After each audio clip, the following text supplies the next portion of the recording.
Erik ten Hag has done an official interview with Dutch media talking about the season, talking about his future, and there is some really, really interesting quotes and messages to get into on this morning's show. But before we get into that, please smash a like on today's video. Let's try and see 200 likes on today's show, and make sure you subscribe to the channel as well. We will be live throughout the whole of the transfer window. I will have a video in the morning, in the evening, and throughout the day if any breaking news appears. So I'm just going to focus on this interview. I'm going to read you all the quotes. We'll discuss it as a community. And we'll kind of try and break it all down. So the interview is up on it's a news outlet in the Netherlands called Voetbal International, VI Netherlands. It's an official interview. You can go and find it yourself. If you type in VI Netherlands Erik ten Hag interview, you'll find it. It was released at 7 a.m. this morning. We're trying to find out when this interview was recorded. Some people are saying it was recorded yesterday. Okay, but I need to verify that. So I'm waiting to find out exactly when this interview was recorded, but it was released to the public at 7 a.m. this morning, UK time, so about an hour ago. So Erik ten Hag talks about all sorts of things. He talks about the injuries. Obviously, we've had the most injuries out of any team in the Premier League, which is obviously not been very good for us. He talks about the fact that we haven't had a left back all season. Obviously, Luke Shaw being injured, Malacia. He makes a lot of excuses. In my opinion, they're all fair excuses. He also has a real go at the UK media, at the pundits. He says the pundits in England want to score points. They want to show that they are worth the money they are paid. And for that, Manchester United is an easy prey. It's the biggest club in England and possibly in the world. The club is either loved or hate. There is no in between. So when things go bad, they all start talking with very big words. All this negativity from these so-called experts who don't have the capability to analyse something with the facts, but prefer to attack people to make themselves look better. I would agree with all of that. He then goes on to say that, and these same people were the ones who were giving me a pat on the back last year. Last year, I was apparently able to walk on water, but this year they say I'm the worst manager in the league. I completely agree with that. You know, most of these TalkSport journalists who are on the radio, last season they were saying what a great job he's done, incredible. He's going to challenge Pep next season. This year they're saying he's the worst. He needs to be sacked. Get rid And I feel like a lot of the time they are just doing it to, as Erik ten Hag says, to kind of bolster their position within that workplace, to be controversial, to encourage engagement. Like TalkSport even says that on their kind of punchline when you're listening to the show. It says, what does it say? They say like controversial opinions to encourage debate or something. So like they're effectively admitting that the whole theme of TalkSport is to effectively say controversial things to get other people to react and to get people to call in and to blah, blah. Do you know what I mean? And no one ever says or like looks back on what they were saying last season. But let's move on to some of the stuff that's really, really important. So he says Ineos will change things in the club and certain projects have already started. He says Carrington will get completely destroyed and a new training ground will come. So that's really positive. We will get a new training ground. Really, really happy about that. I think it's absolutely essential.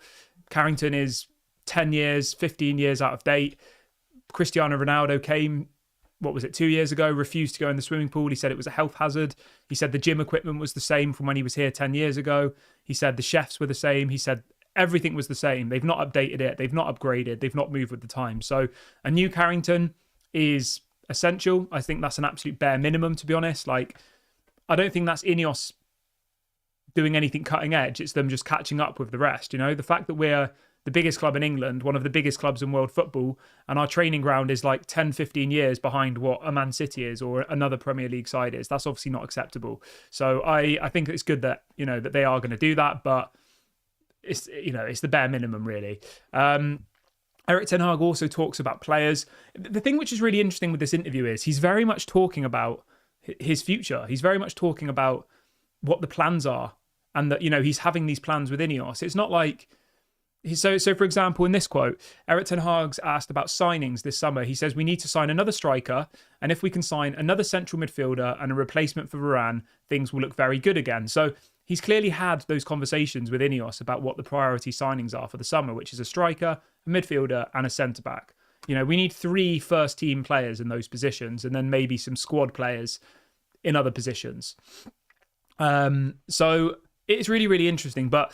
the main point that obviously everyone watching the video wants to talk about is this. So Erik ten Hag is asked this directly in the interview, which was uploaded at 7 a.m. this morning, believed to have been recorded yesterday by Dutch media.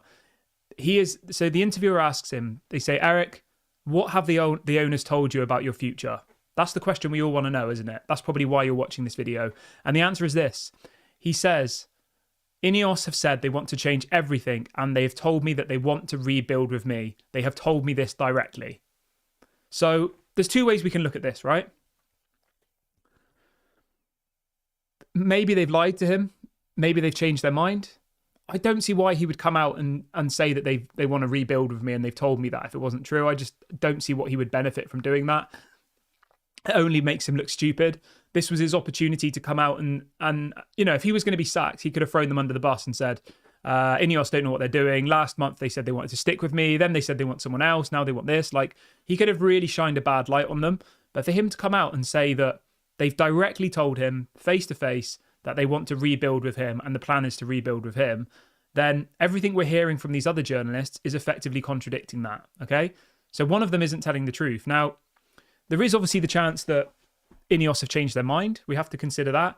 Maybe last minute they've changed their mind, but I don't really understand how in the last week they could have changed their mind, because if you remember, we beat Brighton. No one expected us to do that.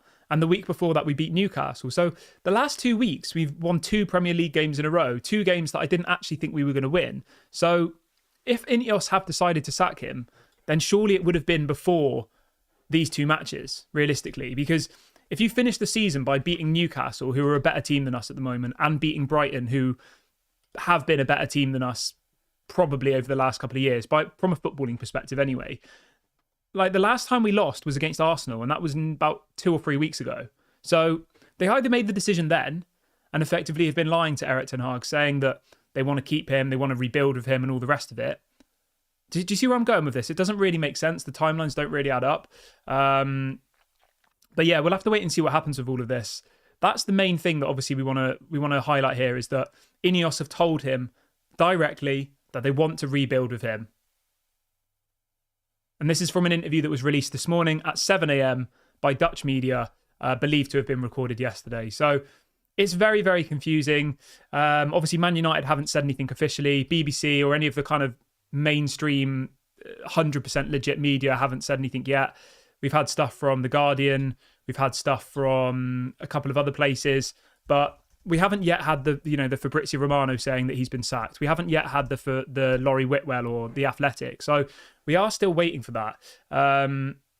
So Laurie Whitwell has just said this. So Laurie Whitwell has literally just tweeted saying, Ten Hag has not been told any... Let me read that again. Laurie Whitwell from The Athletic, very, very reliable journalist, says Ten Hag has not been told of any intentions that he will be sacked. So as of this morning, Ten Hag, via Laurie Whitwell, who, as I said, is probably one of the more reliable journalists here in the UK, he is the Manchester United correspondent for The Athletic, is saying that Ten Hag's camp and Ten Hag himself have not been told by Ineos that he is going to be sacked. And off the back of that, we've had this interview come out this morning where Erik ten Hag is coming out publicly saying that Ineos have directly told him to his face that they are going to rebuild with him. So if he does end up getting sacked, it's Van Gaal all over again. Van Gaal thought that he was going to be staying. Van Gaal thought that, they were going to keep him for the project. We win the FA Cup, which was amazing, and then about 10 minutes later they sacked him. And that just feels to me like a Glazer movement, a Glazer tactic, very similar, not showing respect for your manager. Like, if they're not going to show respect for the manager, right, of the club, do you think they respect the fans? I don't think so. I'm a little bit speechless about all of this, to be honest. I think the way it's been handled, as I've said many, many times, is an absolute disgrace. I think it's a shambles. I think it's horrible. Whether Erik ten Hag should be sacked or not, that's a conversation I'm willing to have. I understand both sides of the argument. I think there's plenty of reason to sack him, and I think there's plenty of reason to keep him. I think it's a very difficult argument to win, because the people who want Erik ten Hag out, I understand it, and I feel your pain. It's been a terrible season. We're not seeing a style of play. We finished 8th. We're probably not going to get European football. That's enough to sack a manager, of course. But then those who want to keep him, who don't want the cycle to repeat, who want to try and back a manager who did well in his first season, getting us 3rd and winning our first trophy in 6 years, a manager who has improved Dalot, brought through Kobe Mainu, improved Garnacho. Who else has improved? There's probably some others I've forgotten about. I mean, brought in Rasmus Højlund, who's done well. Like, there are some good signs to Erik ten Hag. And I think the way that he's trying to instill this mentality on the club, which we haven't had since Sir Alex Ferguson, whilst also not falling out with the players don't seem to have turned their back on him yet, and also not falling out with the media. You know, Jose Mourinho by now would be slagging the media off. He'd be saying things about the owners. Erik ten Hag's not done that. And I think that actually deserves a lot of respect and a lot of appreciation, because of a club of Man United's size, the way you conduct yourself as a manager is really, really important. And I know Erik ten Hag's press conferences are pretty boring, and I know he's not a character like Mourinho who would make you laugh and all the rest of it, but I think the way he carries himself is actually very, very respectable, to be honest. And I think that for a club of Man United's size, I think he is a good person in that sense. Do you know what I mean? Like, we know that Ineos and the Glazers want a kind of yes man, somebody who just does what they say, somebody who doesn't speak out against them. Xavi's just been sacked by Barcelona because he spoke out about their finances. Thomas Tuchel got sacked by Bayern because he was, I think, slagging off the owners. Poch, I think, was kind of doing the same with Chelsea. Do you see what I mean? There are a lot of these top managers who've been around a long time who, when the going gets tough, they're quite quick to blame the players. They're quite quick to blame the owners. Erik ten Hag hasn't done that. He's taken a lot of criticism. He's taken a lot of blame. And I think that is a respectable thing. But as I said, I completely understand for those of you who want Erik ten Hag to be sacked. I understand fully. I get it. Yeah, like... what else have we got in here? Kenny says, if Ten Hag is gone, it's obvious that it'll be McKenna or Southgate. Mate, if that happens, it just completely proves my point here, that they want somebody who they can control. They want a puppet. They want somebody who will effectively do whatever they say, somebody who won't answer back. Yeah, it's really, really bad, isn't it? Francesco says, great news if Erik ten Hag is staying. At least give him one more season. I agree with you, mate. I think he deserves one more season. I think it's the right thing to do when you compare the options that are available on the market. I think Kieran McKenna could be a good manager, but I think it's a massive risk. I don't want Poch. I don't want Thomas Tuchel. I think De Zerbi, again, he could be good, but is a massive risk. I think keeping Erik ten Hag for one more season and then seeing what other managers are available in a year and evaluating where we are as a club then is 100% the correct decision, in my opinion. But obviously, if you have a different opinion, that's completely fine. And I'm happy to have that conversation with anybody on this channel and obviously hear it. We can discuss that. So just to wrap up the video, Laurie Whitwell from The Athletic confirming that Ten Hag has not been told that he has been sacked or will be sacked. He's probably the most reliable journalist out of all of these people who've been talking about it. The Guardian, the guy's a reliable journalist from The Guardian, but Laurie Whitwell's a higher tier in the kind of tier system. Fabrizio Romano has said nothing about it. You know, he says it's still 50-50. David Ornstein, again, a reliable journalist, hasn't said anything saying that he's been sacked. And the headline this morning from Dutch media, Erik ten Hag's own words, is that he's been directly told by Ineos that they want to rebuild with him. Now, we'll have to wait and see what happens. Obviously, we've got a massive game this afternoon. Hopefully we win that game. Hopefully it comes out that it was all just lies. The thing you have to remember as well, everybody, right, is there are so many managers out there looking for jobs. How do we not know that Thomas Tuchel's camp didn't leak this story to The Guardian? How do we not know that Roberto De Zerbi's camp leaked it to The Guardian? There are so many people who are circling for Erik ten Hag's job. Poch wants it. Tuchel wants it. De Zerbi wants it. Kieran McKenna wants it. There are 4 managers effectively begging for the Man United job at the moment. They're desperate to take Erik ten Hag's job. And how do we know that this story didn't come from one of them? How do we know? The likelihood of Ineos leaking it to them, I think, is very slim. I don't think they would do that. I think they would be up for a lot of criticism if they were leaking stories like this on the eve of our biggest game of the season, in my opinion. So I think that this story has probably come from either Erik ten Hag's camp, either De Zerbi's camp. Like, it's come from somewhere, and we need to find out where that source is. Obviously, journalists are very hush-hush on their sources. They don't tell us where it comes from. They just say, a source has told me that Erik ten Hag will be sacked. I mean, how do we not know that that isn't Thomas Tuchel's agent, who's had a conversation with United 3 weeks ago saying that we're thinking of sacking Erik ten Hag after the FA Cup final and we're going to appoint Tuchel? You know, how do we know that that hasn't come from somebody like that, who has an agenda, who has a reason to stir the pot? Because as I said, there are lots of journalists running with the story that Erik ten Hag will be sacked, but it's not been confirmed by the club. Erik ten Hag himself hasn't been told that he's been sacked yet. So if it does happen, it's going to be like it was with Van Gaal, where we'll finish the game and then they'll sack him and everyone will be like, what the hell? And it will just be a very, very similar tactic to how the Glazers have done things in the past. But we'll wait and see what happens with that one. Everyone who's just joined the video, if you could smash a like, that would be really, really appreciated. Let's try and see 200 likes on today's show. And make sure you subscribe as well, guys. We'll be live throughout the whole of the transfer window. We'll have a show for you in the morning, a show for you in the evening. And if anything breaks during the day, I will go live as well. I think we're only 5 subscribers now away from 22,000. So let's see if we can hit that today. That would be a really, really big achievement for the channel. So if you haven't liked the video and haven't subscribed, make sure you go and do that. Let's talk a little bit quickly about the game today, obviously, because that's the main focus.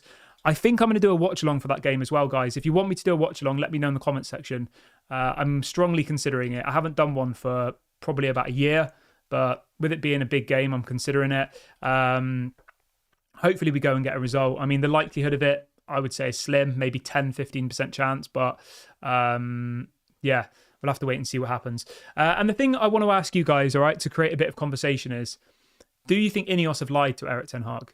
Because effectively, Erik ten Hag has come out publicly, an interview reportedly recorded yesterday, aired this morning in the Netherlands at 7 a.m. UK time, saying that Ineos have directly told him that they want to rebuild with him, okay? So that's Erik ten Hag's side of the story. And then you have other very, very reliable journalists saying that they've spoken to Erik ten Hag's camp and he's been told nothing about being sacked. So Erik ten Hag's side of the story is that he's been told he's staying by Ineos, and his agent and his management team know nothing about being sacked. Then you have the other side of the story where you have other journalists coming out saying he has been sacked. So which side do you go with? Do you think Ineos have lied to him? Do you think they've changed their mind? Let me know what you think. I just want you to rewind back to the fact that the last 2 games in the Premier League, we've beaten Newcastle, who are an in-form team, and we've beaten Brighton away from home. The last time we lost a game was about 2 weeks ago against Arsenal, which everyone expected us to lose. So if they decided to sack him, it would have been back then. It would have been at the beginning of May when we lost badly to Crystal Palace, which was 3 weeks ago. 3 weeks ago. So why would they suddenly go from, we're keeping you 3 weeks ago, we want to build with you, we're going to buy a striker, we're going to buy a midfielder, we're going to buy a centre-back, we're going to get you a new training ground. Why would they go from that narrative to then beating Newcastle, which no one expected, and beating Brighton, which no one expected, finishing the season relatively well? Yes, we finished in 8th, but we still got 2 back-to-back wins against 2 good sides, and then deciding they're going to sack him. It doesn't make any sense to me. I don't understand. Is it because other managers are now available? Is it because they want Kieran McKenna? Is it because, I don't know. I don't understand how this has happened. I'm sure we will find out more throughout the next couple of weeks. But I want you guys to let me know in the comment section. Do you think Ineos have just lied to Erik ten Hag? Let me know what you think. I'm really interested to see what other Man United fans have to say. I'm going to wrap the video up here, guys. I will be back live later on today. There should be a watch along. If there isn't, I'll be live straight after the game. Please smash a like on the video before you leave. It really helps to bring more people into the channel. It helps us to do bigger and better things. Make sure you subscribe as well. This has been Daily Red Devil. I hope everyone has an amazing day. Everyone keep your fingers and toes crossed that we go and beat Man City and we can all celebrate later on today. Right, have a good morning, day, wherever you are in the world, and I'll speak to you all a little bit later.